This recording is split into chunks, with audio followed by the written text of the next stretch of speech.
اللهم صل على سيدنا ومولانا۔ ابو ذر ایک جوڑا پہنے ہوئے تھے اور ان کا غلام بھی جوڑا پہنے ہوئے تھا۔ سبب دریافت کیا گیا تو کہنے لگے کہ میں نے ایک شخص یعنی غلام کو برا بھلا کہا تھا اور اس کی ماں کی غیرت دلائی یعنی گالی دی، تو رسول اللہ صلی اللہ علیہ وسلم نے یہ معلوم کر کے مجھ سے فرمایا، اے ابو ذر، تو نے اسے ماں کے نام سے غیرت دلائی ہے، بے شک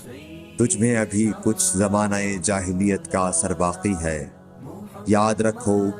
ماتحت لوگ تمہارے بھائی ہیں، اللہ نے اپنی کسی مصلحت کی بنا پر انہیں تمہارے قبضے میں دے رکھا ہے،